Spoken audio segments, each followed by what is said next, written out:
말씀으로 마지막 날 이야기, 이런 제목으로 함께 말씀을 대하기를 원합니다. 예수 그리스도의 십자가는 복음의 중심이며 핵심입니다. 우리가 잘 아는 겁니다. 예수님께서 십자가 죽임을 당하심으로 우리 죄를 담당하셨고, 그리고 부활하심으로 우리를 구원하십니다. 바울은 고린도전서 15장에서 이 같은 내용의 복음을 증거를 하죠. 내가 받은 것을 먼저 너에게 전하였노니 이는 성경대로 그리스도께서 우리 죄를 위하여 죽으시고 장사 지낸 바 되었다가 성경대로 사흘 만에 다시 살아나셨다 고백합니다.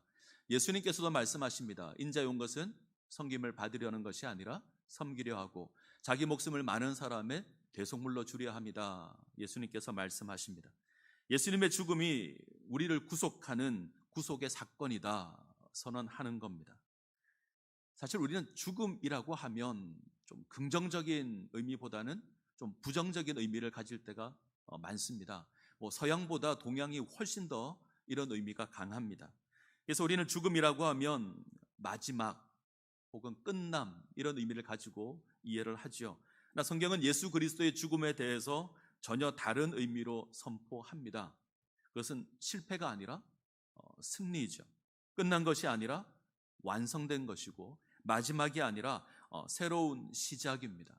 그래서 예수님의 죽음이 우리에게 의미가 있습니다. 자, 예수님의 죽음이 우리에게 어떤 의미가 있는가 이것 확인하는 것이 오늘 설교의 내용입니다. 자, 오늘 우리가 대하는 본문의 바로 앞부분을 보면 예수님 죽음에 관한 두 가지 반응이 등장합니다. 하나는 베다니 한 여인의 모습입니다.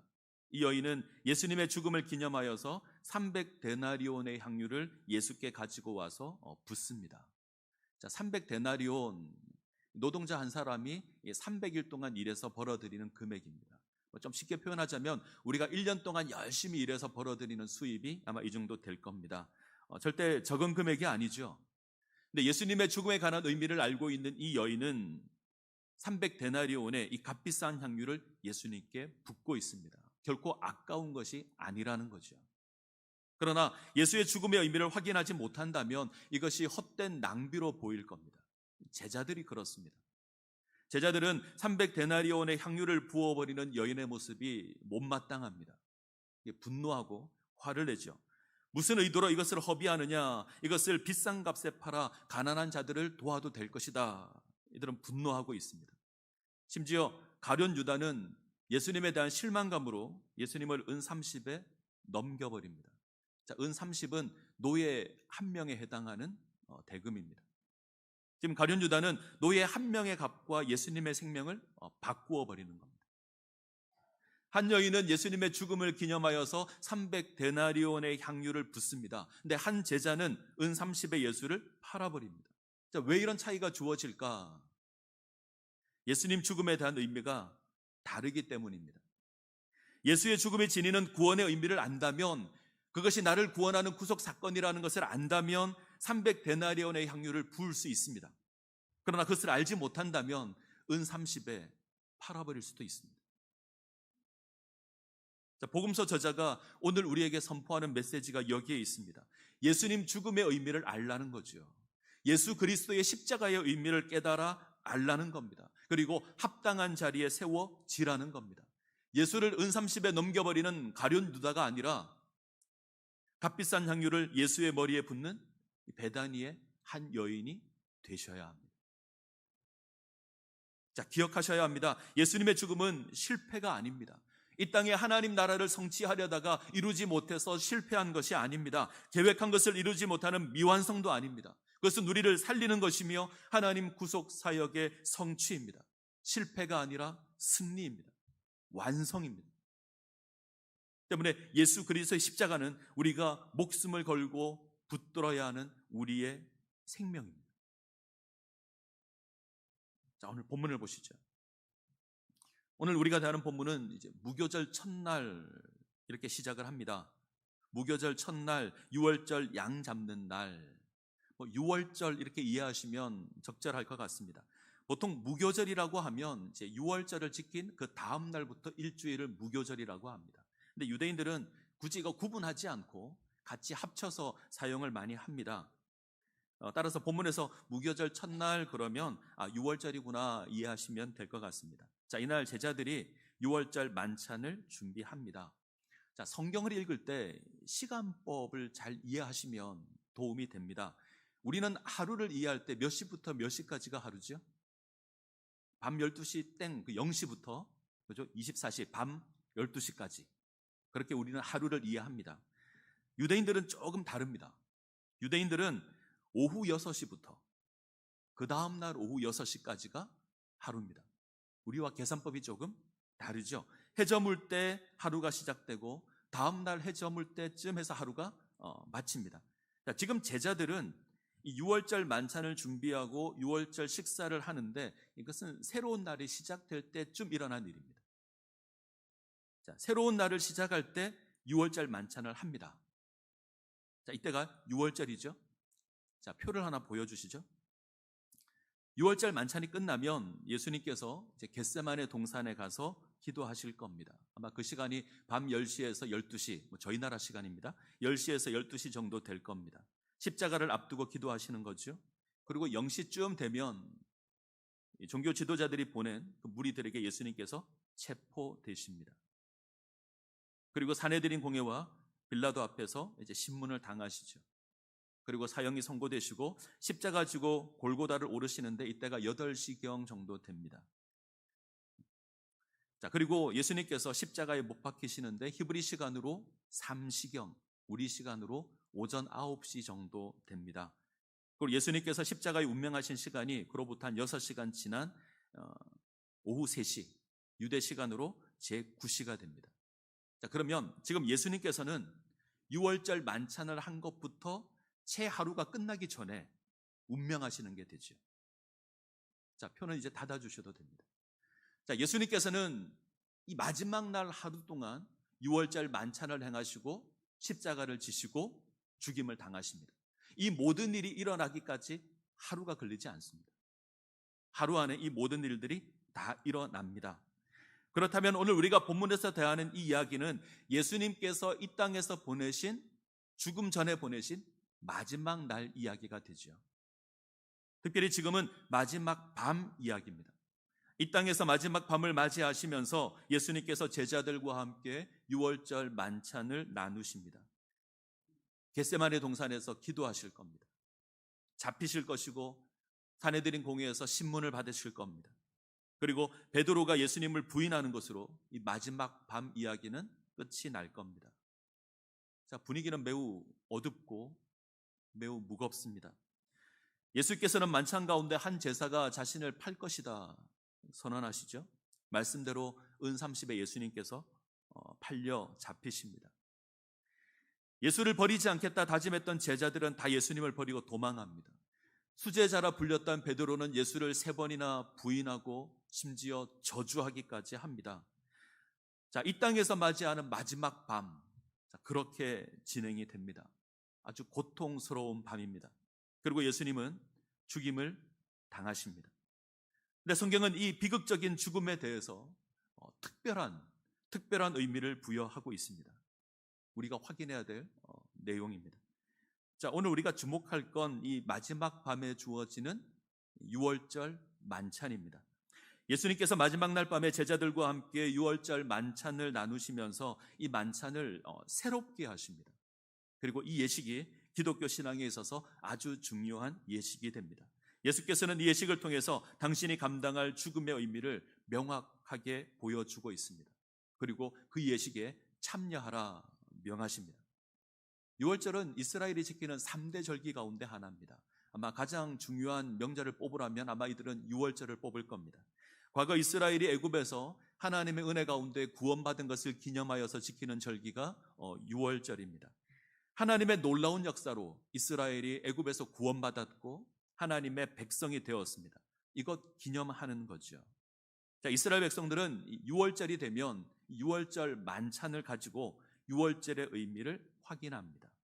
이때 6월절 만찬을 이제 세데르라고 합니다. 세데르는 순서, 질서 이런 뜻인데 여러 가지 음식들이 있고요. 순서대로 먹습니다. 나름대로 그 의미가 있습니다. 자, 6월절 만찬의 음식은 이렇게 생겼습니다. 화면을 한번 보죠. 자, 이게 유대인들이 대하는 유월절 만찬의 음식입니다. 이제 6가지 음식이 있죠. 양의 정강이 뼈가 있고 삶은 달걀, 쓴 나물, 파슬리, 샐러리, 하루셋 이렇게 준비가 됩니다. 그리고 4잔의 포도주가 준비가 됩니다. 이것을 이제 정해진 순서에 따라서 하나씩 하나씩 먹습니다. 그리고 이 음식들은 모두 다 이스라엘 출애굽과 연결되어 있습니다. 이제 그림 닫아 주셔도 됩니다.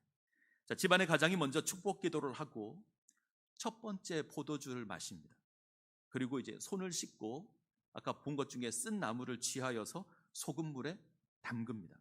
이것으로 이스라엘 백성들이 감당했던 그 고통을 다시 기억하고 참여합니다. 이때 쓴 나무를 이제 과일과 포도주를 섞어서 만든 소스를 찍어서 먹는데 이 소스를 담은 그릇이 식탁 한 가운데 있습니다. 예수님께서 나와 함께 그릇에 손을 넣는 자가 나를 판다라고 말씀하셨을 때 그릇이 바로 이 그릇입니다. 자, 그리고 이제 누룩을 넣지 않은 떡인 무교병을 먹죠. 이때 출애굽과 관계된 떡의 의미를 이제 설명을 합니다. 예수님께서 떡을 나누셨을 때가 아마 이때였을 겁니다. 자, 떡을 먹은 후에 참석자들은 이제 할렐이라고 부르는 시편의 찬양을 부릅니다. 시편 113편이 여기에 해당합니다. 자, 그리고 이제 양고기를 먹으며 두 번째 포도주를 마시는데 이때 가장이 애굽의 유월절 그리고 출애굽 이야기를 합니다. 하나님께서 애굽에 내린 10가지 재앙 이야기, 하나님의 구원 이야기, 하나님께서 어떻게 구원해 주셨는지 가족들 앞에서 선포하죠. 예수님께서 잔을 마시라고 한 것이 아마 이 두 번째 잔일 겁니다. 자, 유월절 식사가 계속 이어지게 되고 그리고 축복의 잔인 세 번째 포도주를 마십니다. 그리고 하나님께 감사 선언을 하고 네 번째 포도주를 마십니다. 그리고 다시 한번 할렐 찬양을 합니다. 자, 그들이 찬미하고 감람산으로 나아가니라 할 때 이 찬미를 불렀다라는 말은 아마 이 할렐 찬양을 불렀다라는 의미일 겁니다. 여기까지 주어지는 것이 이제 이스라엘이 행하는 유월절 만찬의 내용입니다. 자, 오늘은 우리는 이 만찬의 내용을 기억하고 예수님께서 베푸신 유월절 만찬을 살펴보므로 이 성찬 예식을 맞이하는 우리의 자세를 확인하기를 원합니다. 자, 첫 번째 우리가 지녀야 될 것은 유월절 만찬의 의미를 기억하셔야 합니다. 자, 유월절 만찬에서 주목할 건 예수님께서 그 의미를 새롭게 한다는 겁니다. 앞서 말씀드린 것처럼 유월절 만찬은 과거 출애굽을 기념하는 겁니다. 하나님께서 애굽에 종살이하던 이스라엘을 건져낸 것을 기념하는, 그것으로 하나님께 영광 돌리는 것이 유월절 만찬입니다.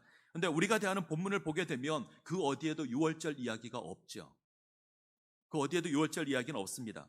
예수님이 무교병을 나눌 때도 출애굽 이야기 하지 않으십니다.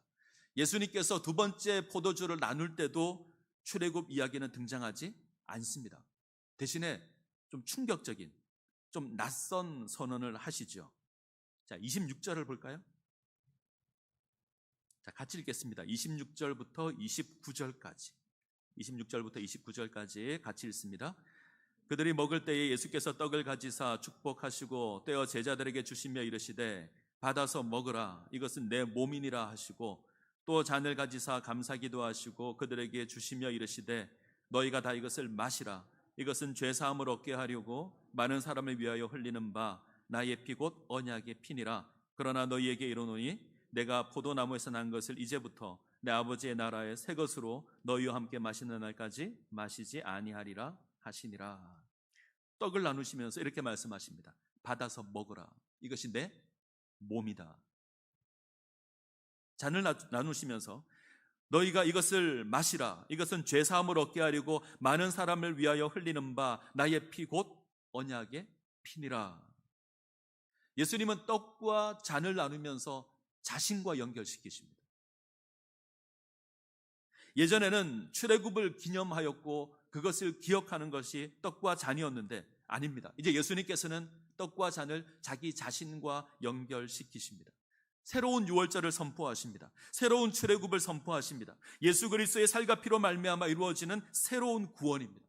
우리 죄를 사하는, 우리가 죄 사함을 받게 하는 하나님의 구원이 예수 그리스도로 말미암아 성취되었다는 겁니다. 예수께서 죽으심으로, 그의 살이 찢기고 그의 피 흘리심으로 우리가 구원을 받습니다. 예수 그리스도의 죽음으로 새 언약이 완성됩니다. 이것을 기념하는 겁니다. 자, 예레미야 31장입니다. 구약성경 예레미야 31장.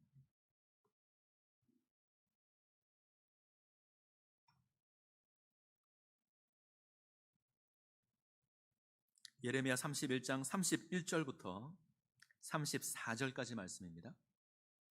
예레미야 31장 31절에서 34절까지. 자, 말씀을 교독하죠. 31절을 제가 먼저 읽겠습니다. 예레미야 31장 31절로 34절.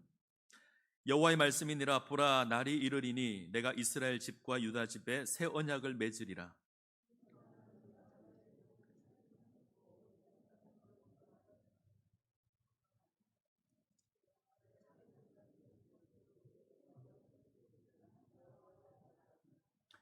그러나 그날 후에 내가 이스라엘 집과 맺을 언약은 이러하니 곧 내가 나의 법을 그들 속에 두며 그들의 마음에 기록하여 나는 그들의 하나님이 되고 그들은 내 백성이 될 것이라. 여호와의 말씀이니라.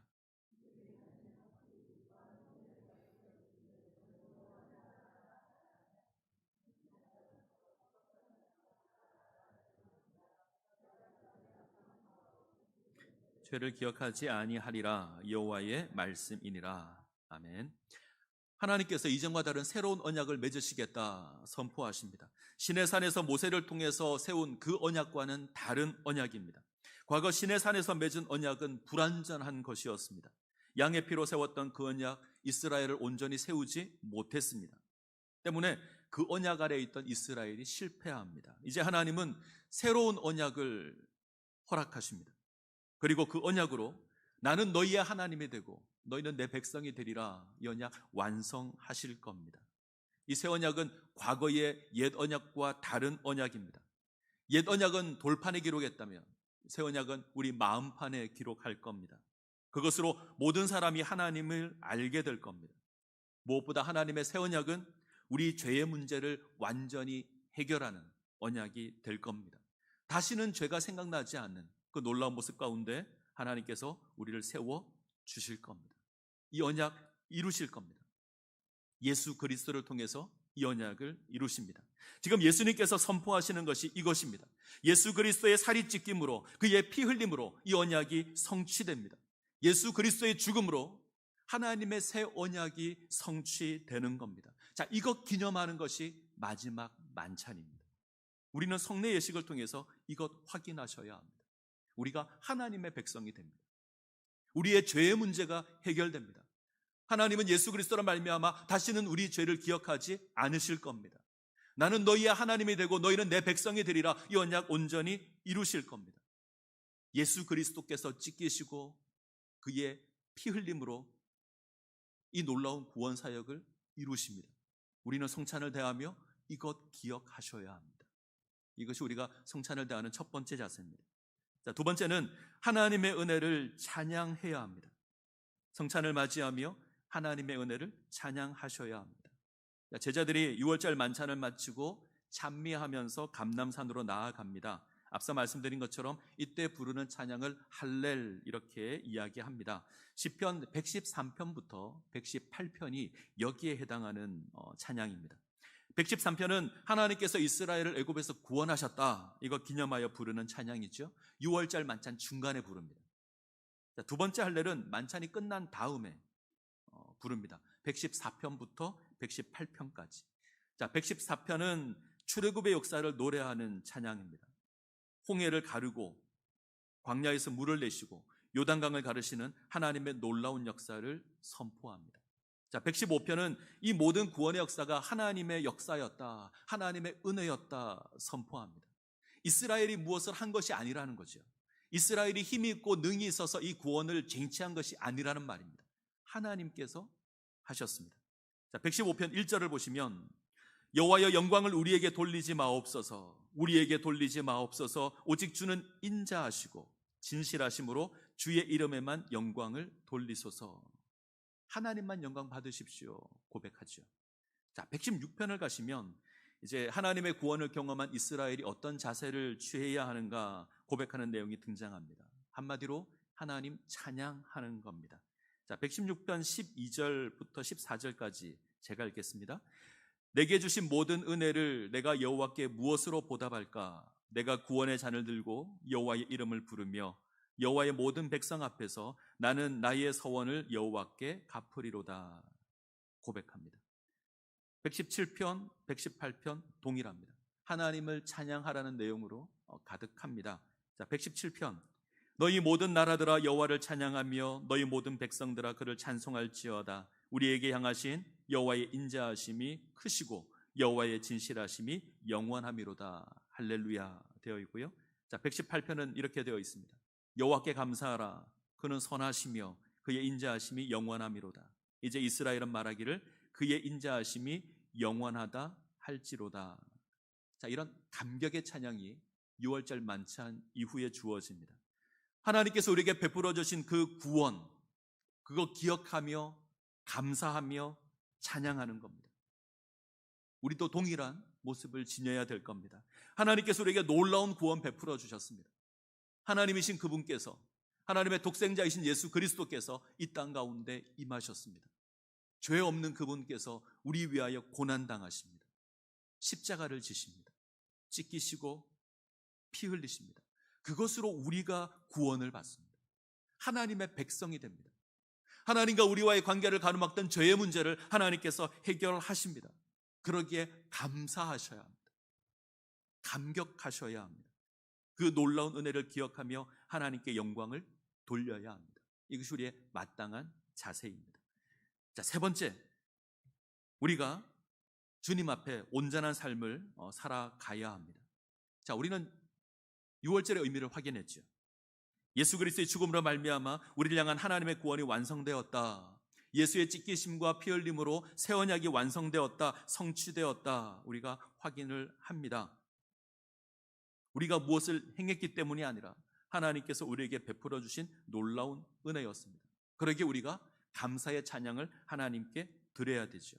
구원의 역사를 기억하고 하나님께 영광의 찬양을 돌려 드려야 합니다. 그리고 우리는 그에 합당한 삶을 살아가야 합니다. 자, 오늘 본문을 보시면 기대와 다른 모습들이 등장합니다. 이 엄숙한 예식에 어울리지 않는 모습들이 존재하고 있음을 우리가 봅니다. 예수의 죽음의 의미를 확인하지 못한 제자들의 모습입니다. 만찬 가운데 제자 중에 하나는 예수를 은 30에 팔아 넘기죠. 가룟 유다입니다. 예수께서 죽음으로 구속 사역을 완성하고 있는데 제자 중에 하나는 그 죽음에 동참하지 않고 그 죽음으로 자기 유익을 구하고 있습니다. 그는 나지 않는 것이 나을 뻔하였다. 이 선언은 참으로 우리를 두렵게 하는 선언입니다. 자, 이어지는 말씀에서 마태복음 26장 31절을 보시면 모든 제자들이 예수를 버릴 것이다. 예수님께서 선언하십니다. 예수를 그리스도라 고백하고 예수를 쫓은 제자들입니다. 그런데 예수님의 죽음 앞에 아무도 남아있지 않습니다. 심지어 베드로는 예수를 3번이나 부인하고 저주합니다. 주목할 것은 그때가 6월절 만찬이 있은 바로 직후입니다. 예수 그리스도의 살을 나누고 피를 마신 이후입니다. 예수님께서 당신이 임할 놀라운 구원 사역을 선포한 바로 직후입니다. 언제 이 일이 일어났죠? 방금 전에 일어났습니다. 어제가 아니고 한 달 전이 아니고 1년 전이 아닙니다. 하루가 시작할 때 바로 방금 전에 6월절 만찬이 있었습니다. 그런데 하나는 예수 팔고 하나는 예수를 3번이나 부인하고 저주하고 나머지는 예수를 버리고 도망합니다. 깨닫지 못했기 때문입니다. 마태는 이런 모습에서 벗어날 것 요구합니다. 예수의 죽음과 어울리지 않는 겁니다. 예수님께서 살이 찢기며 피 흘리심으로 우리를 구원하셨는데 그에 합당하지 못한 모습들입니다. 우리의 모습들을 확인하셔야 합니다. 행여 내가 나의 이익을 위해서 예수를 넘겨버린 적은 없는지, 나의 만족을 위해서 세상과 타협한 적은 없는지, 고난이 두려워서 예수를 버리고 도망한 적은 없는지, 주어진 위기를 벗어나고자 예수를 부인하고 저주한 적은 없는지, 예수님의 죽음을 헛되게 하는 겁니다. 자, 우리에게 요구되는 것은 무엇입니까? 예수 그리스도의 죽음에 동참하는 겁니다. 예수님의 찢기심과 피 흘리심에 동참하는 겁니다. 이것이 나를 향한 하나님의 구원임을 기억하고 감사하며 찬양하는 삶을 살아가는 겁니다. 오늘 우리가 성찬 예식을 가질 겁니다. 하나님께서 내게 베풀어 주신 그 사랑, 그 놀라운 은혜 확인하시기를 바랍니다. 그리고 그 은혜에 동참하시며 하나님을 찬양하시기를 간절히 소원합니다. 기도하시겠습니다. 자비로우신 하나님, 영광과 존귀와 감사와 찬송을 하나님께 드립니다. 우리를 구속하시려 독생자 예수 그리스도를 이 땅에 보내시고 십자가에 못 박혀 돌아가게 하심으로 우리를 죄와 사망에서 해방하여 주신 하나님, 이제 하나님 앞에서 구속함을 입은 백성들이 하나님의 은혜를 기억하며 거룩한 예식에 참여하기 원합니다. 우리 하나님, 은혜 베풀어 주시옵소서. 이 예식에 참여하여 우리 주님의 몸과 피를 대할 때에 우리의 심령이 새로워지게 하시고 우리의 삶이 변화되는 거룩한 예식 되게 하여 주옵소서. 예수님의 이름으로 기도합니다. 아멘.